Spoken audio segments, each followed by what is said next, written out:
मुंबई एक ऐसा शहर है जहाँ बहुत सारे लोग अपने सपनों को साथ लेकर आते हैं। ऐसे ही गोविंद अपने परिवार के साथ मुंबई शहर आया।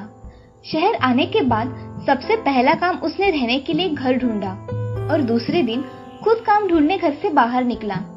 गोविंद जहाँ काम मिलने की उम्मीद दिखती थी वहाँ हर जगह जाकर काम मांगता था। ऐसे ही गोविंद एक दुकान में जा पहुँचा। साहब, आपके दुकान में मुझे कोई काम मिलेगा? नहीं, निकलो यहाँ से। ऐसे ही गोविंद काम ढूंढते ढूंढते दूसरे दुकान में जाता है। साहब, मुझे यहाँ कुछ काम मिलेगा? मैं बहुत लगन से अपना काम करूँगा साहब। अरे कहाँ कहाँ से लोग आ जाते हैं यहाँ काम मांगने। चलो निकलो यहाँ से, यहाँ कोई काम नहीं है। गोविंद शांतिपूर्वक वहाँ से निकल जाता है। पूरे दिन घूमने के बाद गोविंद को काम नहीं मिलता। थका हारा गोविंद शाम को हताश होकर घर चला जाता है। तभी माधवी गोविंद से, अरे आ गए आप, क्या हुआ, आज कुछ काम मिला आपको? नहीं माधवी, पूरा दिन यहाँ वहाँ काम की तलाश में भटकता रहा, फिर भी मुझे कहीं काम नहीं मिला। आप ऐसे निराश मत होइए, आज नहीं तो कल काम मिल ही जाएगा, मुझे पूरा विश्वास है।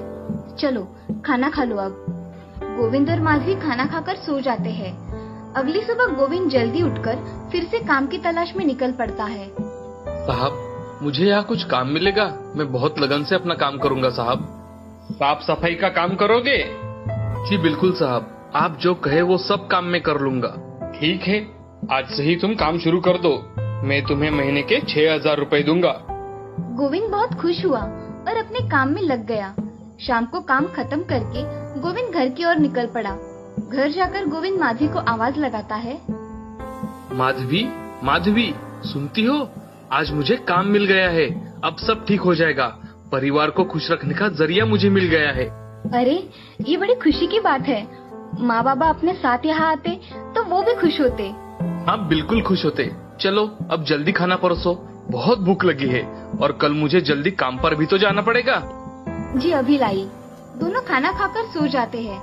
दूसरे दिन से गोविंद अपने काम पर जाने लगता है और बड़ी लगन से अपना सारा काम करता है। उसकी लगन को देखकर उसका मालिक रामलाल 1 साल बाद उसकी तनख्वाह बढ़ा देता है। गोविंद, आज तुम्हें यहाँ काम करते 1 साल पूरा हो गया है। तुम्हारी मेहनत और विश्वास देखकर मैंने तुम्हारी तनख्वाह बढ़ाने का निर्णय लिया है। आज से तुम्हें हर महीने 10,000 रुपए मिलेंगे।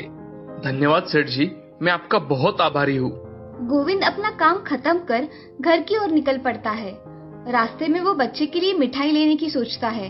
वो एक मिठाई की दुकान पर जाता है। भाई आधा किलो अच्छी वाली मिठाई देना।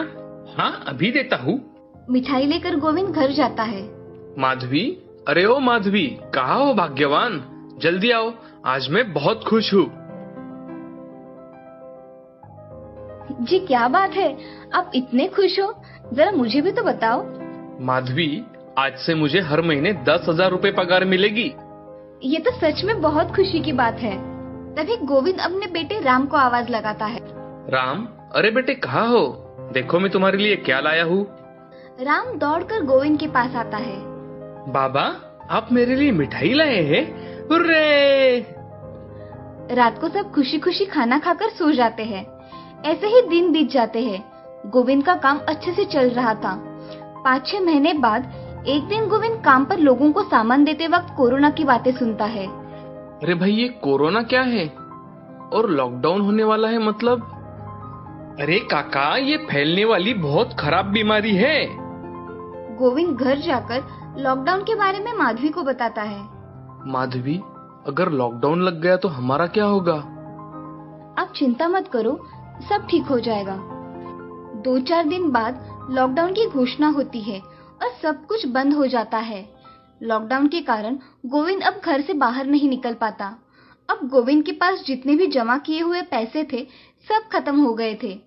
एक दिन माधवी गोविंद से, अजी सुनते हो, घर का सारा राशन खत्म हो चुका है, अब हमारा गुजारा कैसे होगा? मुझे तो कुछ समझ में नहीं आ रहा। माधवी, दुकान बंद होने के कारण सेठ जी ने भी पैसे देने से इनकार कर दिया है, फिर भी देखता हूँ कुछ हो सकता है क्या। उस वक्त सरकार ने 1 महीने तक राशन देने की घोषणा की। गरीबों को थोड़ी बहुत राहत मिली, लेकिन लॉकडाउन खत्म होने का नाम ही नहीं ले रहा था। माधवी, क्या हमें घर चले जाना चाहिए था? कम से कम अपने लोगों के साथ तो रहते। अब ये क्या आपको पता था कि लॉकडाउन इतना लंबा चलेगा। क्या करे, कुछ समझ नहीं रहा। 7-8 महीने बाद थोड़ी राहत मिली। अब सब धीरे धीरे शुरू होने लगा। अब गोविंद ने फिर से अपने दुकान मालिक के यहाँ जाने का निर्णय लिया। सेठ जी, क्या मैं कल से दुकान आऊं? अरे गोविंद, नहीं भाई, ये वातावरण देखकर मैंने किसी को काम पर नहीं बुलाने का फैसला लिया है। साहब, ऐसा मत करो, हमें काम से मत निकालो। हम गरीब अपना गुजारा कैसे करेंगे साहब? गोविंद, जब जरूरत पड़े मैं तुम्हें बोल दूंगा। पहले ही दुकान में सामान भी नहीं है। गोविंद हताश होकर वहाँ से चला जाता है। माधवी, सेठ जी ने दुकान आने से मना कर दिया है। अब कल से कुछ दूसरा काम ढूंढना पड़ेगा। अजी, आपका काम बहुत अच्छा है, आपको कहीं भी काम मिल जाएगा। देखते हैं आगे क्या होता है। ये कोरोना आगे क्या दिन दिखाता है, क्या पता। गोविंद काम ढूंढने जाता है, लेकिन कहीं भी काम नहीं मिलता। माधवी, काम तो कहीं भी नहीं मिल रहा। मैं सोच रहा हूँ क्यों न कचौड़ी समोसे का नया काम शुरू कर दूं। तुम बहुत अच्छी कचौड़ी और समोसे बनाती हो। तुम मुझे सुबह बना देना, मैं रेलवे स्टेशन ऑफिस में जाकर बेच आऊंगा। हाँ जरूर, लेकिन इसके लिए पैसे कहाँ से आएंगे? एक तो घर का किराया भी देना बाकी है और राशन भी लगभग खत्म होने वाला है। देखता हूँ सेठ जी अगर कुछ मदद कर सकेंगे तो। सेठ जी, मैं कचौड़ी और समोसे का नया काम शुरू करना चाहता हूँ। मुझे 3000 रुपए क्या आप उधार दे सकते हैं? देखो गोविंद, तुम बहुत अच्छे इंसान हो, इसलिए मैं तुम्हें पैसे दे देता हूँ, पर जल्द से जल्द मुझे लौटा देना। जी जरूर, मैं आपका बहुत आभारी हूँ सेठ जी। माधवी, रामलाल जी ने 3000 रुपए की मदद की है और उसमें से मैंने कुछ सामान भी खरीदा है। कल सुबह जल्दी उठकर कचौड़ी और समोसे तुम मुझे बना कर देना, मैं बेच आऊंगा। जी, मैं रात को ही कुछ सामान तैयार करके रख दूंगी। माधवी कुछ सामान तैयार करके अपने बच्चे के साथ सो जाती है।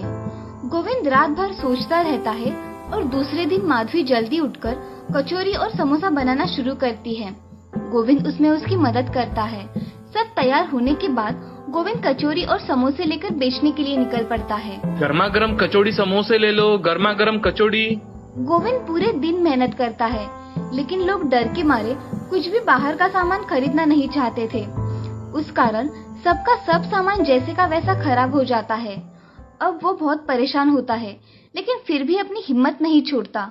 दूसरे दिन फिर से सब ताजा माल लेकर चल पड़ता है और रोज की तरह गर्मा गर्म कचौड़ी समोसे ले लो, गर्मा गर्म कचौड़ी।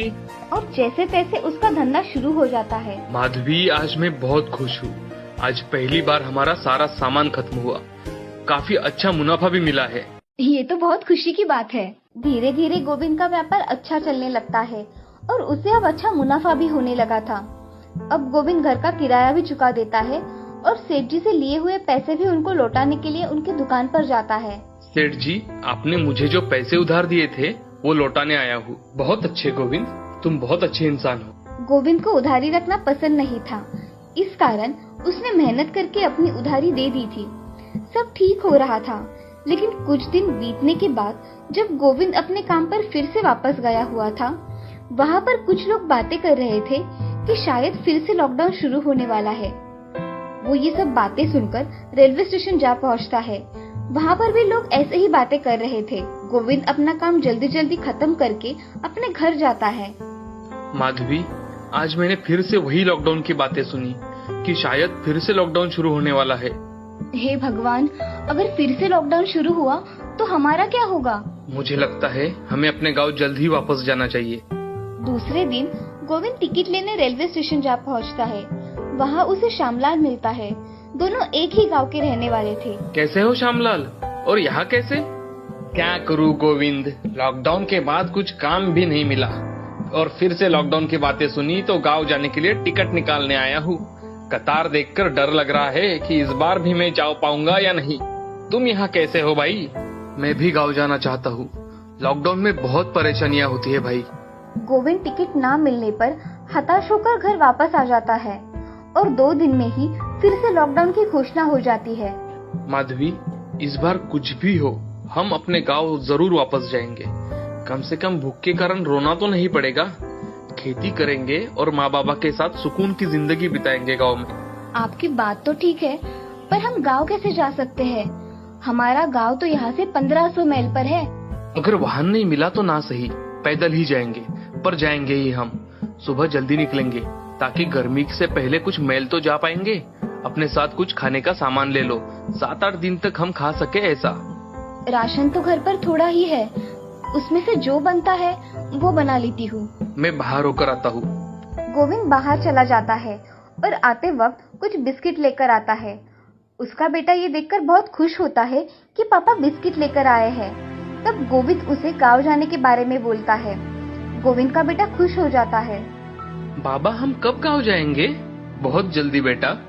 टिकट ना मिलने की वजह से गोविंद पैदल ही गांव जाने के लिए निकलता है। बाबा हम पैदल गाँव जाएंगे, मेरे तो पैर दुखने लगे हैं। गोविंद राम को अपनी पीठ पर उठाता है और चलने लगता है।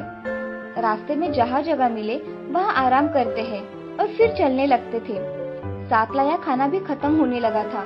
चलकर पैर भी दर्द कर रहे थे। राम को कंधों पर बिठा कर लेने से पीठ भी दर्द कर रही थी, पर फिर भी गोविंद ने ठानी थी कि वो गांव वापस लौटेगा। तभी उसका एक दोस्त जो ट्रक चलाता था वो उसे मिलता है, जो उन्हें गांव जाने में मदद करता है और वो जैसे तैसे अपने गांव पहुंच जाते हैं। अरे गोविंद, तुम तो बम्बई गए थे ना? सुना था वहाँ तुम्हारी अच्छी जॉब भी लग गई है। लगी तो थी, पर क्या करे, ये लॉकडाउन के कारण मेरा जॉब छूट गया। पिछली बार आना चाहा लेकिन नहीं आ पाया, पर अब बस अपना गांव अपना ही होता है भाई। लेकिन तुम अब गांव में क्या करोगे? मुझे तो पता है, वहाँ कुछ जमीन है अपनी, उसमें ही खेती कर लूंगा। चलो, देर आए दुरुस्त आए। गोविंद गांव पहुंचते ही फुर्सत की सांस लेता है और अपनी जमीन में काम करके अच्छी फसल निकालता है और साथ ही साथ कुछ छोटे बड़े काम धंधे भी करता है और अपने परिवार के साथ गांव में खुशी खुशी रहने लगता है।